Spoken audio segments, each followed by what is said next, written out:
हरियाणा कर्मचारी चयन आयोग के चेयरमैन हिम्मत सिंह आज रोहतक पहुंचे और यहां पर सीईटी की परीक्षा देकर बाहर निकले अभ्यर्थियों से उन्होंने चर्चा की। उन्होंने सभी अभ्यर्थियों को शुभकामनाएं दी।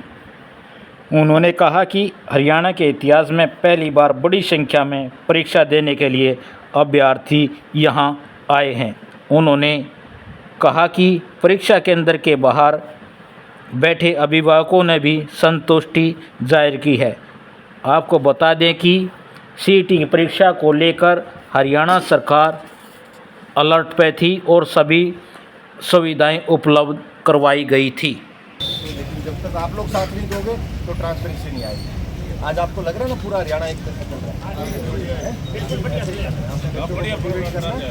ये जो बच्चे आज 3 ग्रुप का एग्जाम दे रहे हैं, अगर आप लोग मोटिवेट करोगे तो ये यूपीएससी भी क्लियर करेंगे।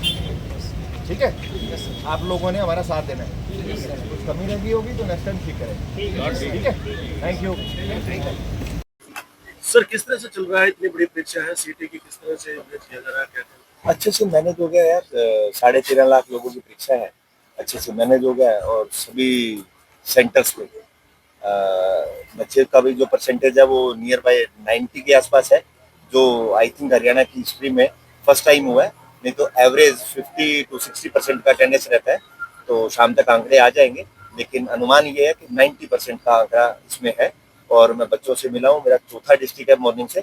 बच्चों से मिला हूँ, बच्चे बड़े सेटिस्फाई हैं। मैं रोड पे भी बच्चों में मिला हूँ, सुबह मॉर्निंग बस स्टैंड से भी मिला हूँ, बच्चे बहुत सेटिस्फाई हैं।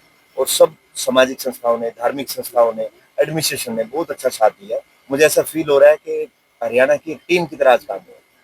कई जिलों में पहली बार जो है पहले सेंटर नहीं बनाए जाते थे, जैसे रोहतक है, कई और भी डिस्ट्रिक्ट है, अब की बार बनाया गया है। क्या कुछ खास?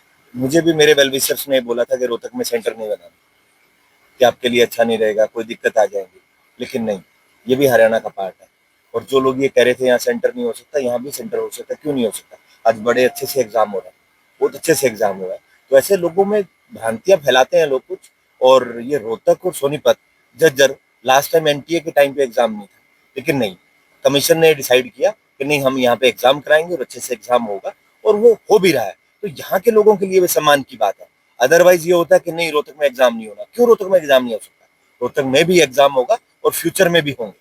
सर, कई जगह बायोमेट्रिक की समस्या आई है रोहतक में भी। ओके, बायोमेट्रिक की समस्या में ऐसा है, ये क्वालिफाइंग एग्जाम है। क्वालिफाइंग एग्जाम में हमारे पास फोटो फेशियल रिकॉग्निशन भी रहता है, साइन भी रहता है। तो ऐसा उसमें कोई प्रॉब्लम नहीं है। हमारे पास बहुत सारा डेटाबेस था। तो बायोमेट्रिक में जो चीजें हैं कि भाई हम बायोमेट्रिक में क्या वो करते हैं, सेकंड स्टेज है हमारा, सेकंड स्टेज में भी कैप्चर कर सकते हैं। कुछ जगह पे हुआ है तो वो एग्जाम के बाद भी क्लियर कर लिया जाए। कुछ डेटा आएगा, अगर कुछ कमी रही है तो नेक्स्ट में ठीक कर लिया जाएगा। पहली बार प्रथम जो है पाली में कितने विद्यार्थियों ने एग्जाम दिया? 3.6 के 3.4 के फर्स्ट में थे और 3.3 के आसपास सेकंड स्टेज में एग्जाम, सेकंड शिफ्ट में। एक दो हादसा भी हुआ है आज, एक महिला की मौत। जब मेरे को पता लगा है, देखो दुख घटना है, कुछ भी हो सकता है, एक्सीडेंट्स होते हैं, हमारे बस में नहीं है किसी के भी, लेकिन हो सकता है, भगवान की मर्जी से ही सब कुछ होता है। तो बड़ी दुख घटना है। लेकिन मैं तो यही कह सकता हूँ कि सब लोग हम घर से निकलते हैं, किसी भी टाइम कुछ भी हो सकता है। चेयरमैन साहब, भिवानी में लड़कियों से लड़कों के मार्कशीट बनाने का मामला आया था, क्या आप? वो लड़कियों से लड़कों के बाहर आने का मामला आया था, ऐसा कोई मामला नहीं है। कुछ बच्चों ने क्या किया, अगर हस्बैंड वाइफ ने फाइल किया, हस्बैंड और वाइफ ने किसी सीएससी सेंटर को फॉर्म फिल करने के लिए दिए, उसने हस्बैंड के फॉर्म पे वाइफ की फोटो लगा दी, वाइफ के फॉर्म पे हस्बैंड की फोटो लगा दी। लेकिन आप, हमने सबको बोला है कि आप जाइए, अपनी आइडेंटिटी लेके जाइए, वहां सुप्रीडेंट को मिलिए और आपका एग्जाम होगा। ये मामला, ऐसा कोई ऐसा मामला नहीं है कि वो हमारे से उसके भराए जा रहे हैं, उसके ऐसा बिल्कुल भी कोई कुछ मामला लोग जो है वंचित रह गए एग्जाम से, जिसको एडमिट कार्ड नहीं आया सर, इसके लिए नहीं। यार 21,000 के आसपास का नंबर, जिन बच्चों ने फॉर्म ही नहीं भरा, साइन नहीं किया, तो वो कैसे एग्जाम में बैठ सकते हैं? लेकिन कुछ लोग उसको तूल दे रहे हैं। मैं सुबह से हर जगह पे जवाब दे रहा हूँ। 13.5 लाख बच्चों का अगर हम एग्जाम ले रहे हैं तो 21,000 का भी ले सकते थे, लेकिन उन बच्चों ने फॉर्मेलिटीज नहीं कंप्लीट की, तो कैसे ले जा सकते हैं? किस तरह से देख रहे हैं सर 13 लाख बच्चों का एग्जाम जो किस तरह की फेसिंग है, चुनौती किस तरह की थी? चुनौती नहीं थी, हम एज पर प्रोटोकॉल काम कर रहे थे। चुनौती क्या, हमारा काम है एग्जाम कराना। तो रिजल्ट कब तक आने की उम्मीद है? एग्जाम रिजल्ट में आपका ये कंप्लीट होने के बाद, दोनों 4 सेशन कंप्लीट होने के बाद हम एक बार पोर्टल ओपन करेंगे।